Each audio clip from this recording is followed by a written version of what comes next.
Hello world, welcome back to the Razor RC, and as you can see in front of us, we got this gigantic box that I can barely fit within frame. I did pick one of these things up, the Traxxas X-Maxx. I guess this is the 2.0 basically, the 8S version that has been out for a few years now. I think the original X-Maxx was a 6S vehicle. They did make some updates, upgrade the ESC, upgrade some other components for some durability, and this has been out for a few years. I picked this up for $900. They had a sale at my local hobby shop, $100 off. This is regularly $1,000 now, which is insane.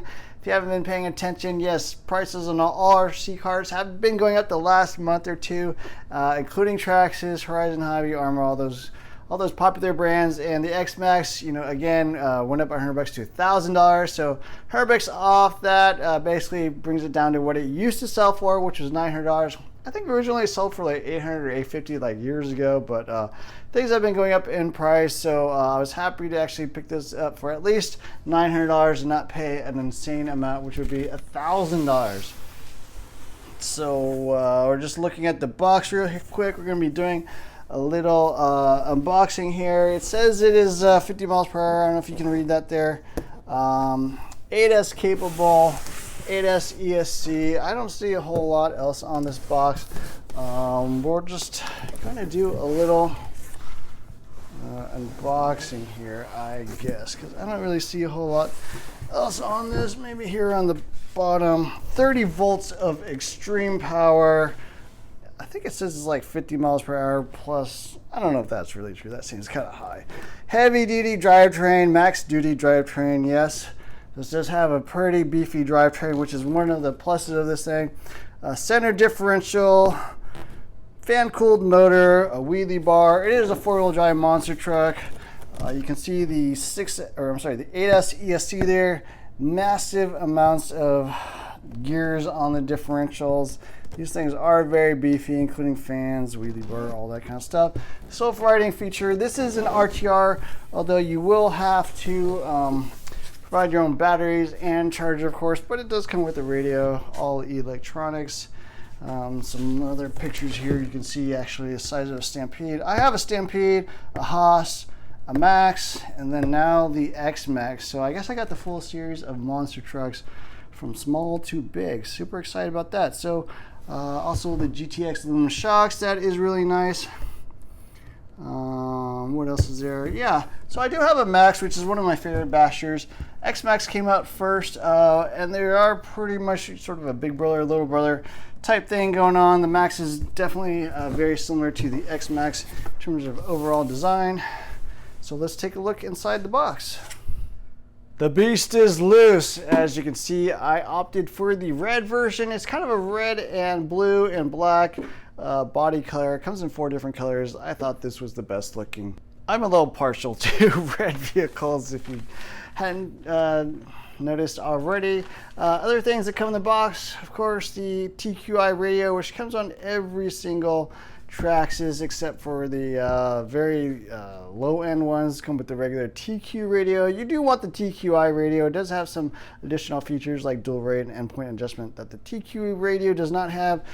Decent radio, not bad for an RTR, foam wheel, decent trigger, feels okay.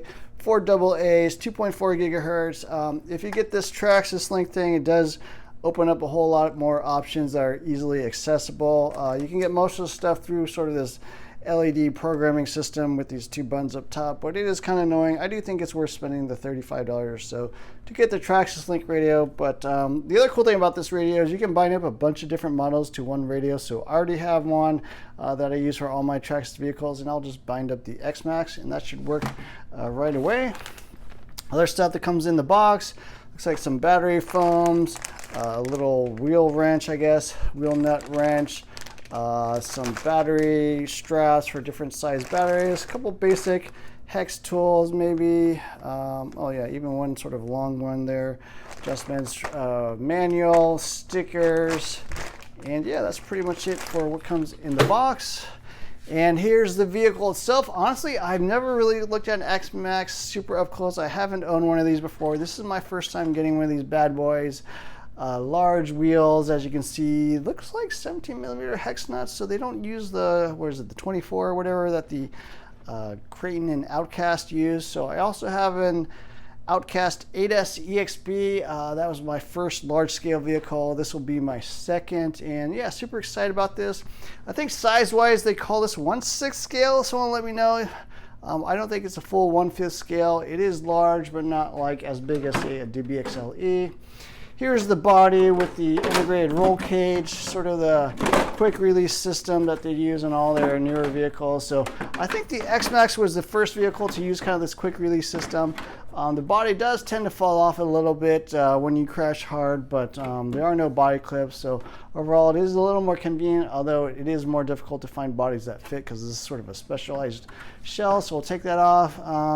Looks like the rear end, nothing really holding that brace in, so it'll flop around. So hopefully this body holds up. We'll have to see. Here's the vehicle itself. It was kind of strapped down with some zip ties and stuff, so you will have to cut those to release the suspension, and then you kind of get the full look of the suspension and the vehicle. As you can see, kind of sags a little bit in the rear. Probably will want to add a little more rear preload. Battery size wise, it is quite long. I think a standard, what is it, 45mm width. Height wise, there are a couple different options with those different battery straps. So you will have to find batteries that fit. Hopefully I have some. I think I'm pretty sure my Forest batteries will fit.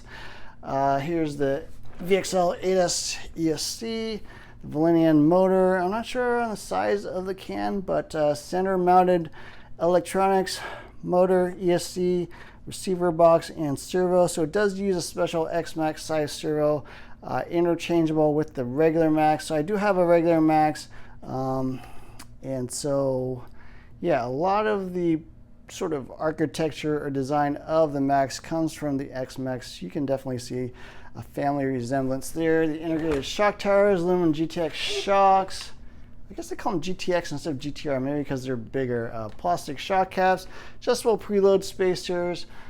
Suspension wise, sprung pretty firm, especially up front. I would say the spring rates are pretty firm, fairly progressive.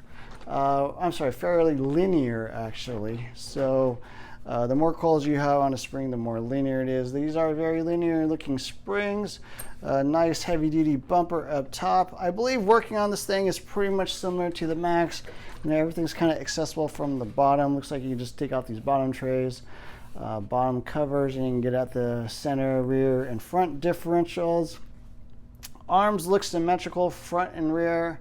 They are not threaded screws, at least, so that is an improvement over the Max. Max does have threaded hinge pins for some reason. Tires symmetrical, of course. There's a little bit of Loctite on the axle nuts there. Looks like integrated Servo Saver into the steering system. This looks metal, but it is all plastic, so interesting. Kind of has this sort of tubular chassis style look, as well as the integrated plastic panel. So a slightly different look than the Max.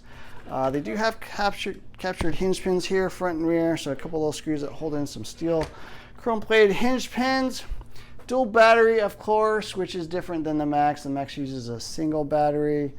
What else do I see here? All steel drive shafts, CVAs. I believe the whole drivetrain is completely metal. I imagine the center drive shaft is aluminum, but I haven't looked at one, so we'll have to see. I believe it does have a center differential, what they call the torque vectoring system. That's just Traxxas speak for a center differential. Cool to see. Dual plugs, Traxxas connectors, of course, their new Traxxas ID system. Might have to get adapters or something because I do run EC5. What else we got going on here? Looks pretty heavy duty, obviously plastic chassis, plastic arms, plastic bumpers, and then an all metal drivetrain. Shocks look really nice. I think shocks front and rear are the exact same size, same length in terms of attachment points. Only one attachment point on the bottom and the top, so no adjustments on shock locations. The Max does have a couple of different options on the bottom of the shocks, but this one looks pretty much symmetrical front and rear. Oh, one interesting difference. Shocks mount, I think, front and rear on the Max, but on the X-Maxx, they're both on the front of the shocks. That is an improvement.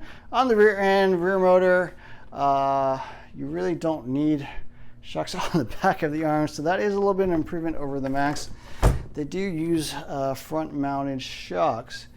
No provisions for sway bars, I don't think, so no sway bars on this thing. Roll seems plush. Suspension is quite nice, relatively smooth. I would definitely crank down the rear preload though. I think it seems a little, maybe loosen the front a little bit and crank down the rear a little bit. Just kind of looking at it offhand. Spring wise, hard to say if the springs are different front and rear. I would imagine so, but I can't tell just by looking at them. They are not labeled or marked in any way, so hard to tell what spring rates they have. But yeah, pretty cool looking little truck. Been driving some large scale vehicles. Like I mentioned, I do have an Outcast 8S EXB. I am curious how this compares to that vehicle. Obviously they will have different electronics, but you know, both being sort of 1/6 scale-ish. It'll be neat to see how they actually drive. So yeah, super pumped about getting this thing. They do sell for $1,000. I'll put a link down to where you can pick one of these up. So they are a little pricey, but a lot of people consider this to be the best basher out there. I'm not really sure. I do love 8th scale and 10th scale bashers, so I think there are some limitations on what you can do with a very large vehicle like this, but I am super excited about trying this thing out. I think it'll be a lot of fun. So anyways, don't forget to hit the like, share, and subscribe buttons. Let me know what you think about the X-Maxx. I did get the red one. I think the shocks actually match the body, so red body, red shocks, including, I guess, wheel nuts as well. So yeah, that's it. Don't forget to hit the like, share, and subscribe buttons. Look for more videos soon. Thanks for watching.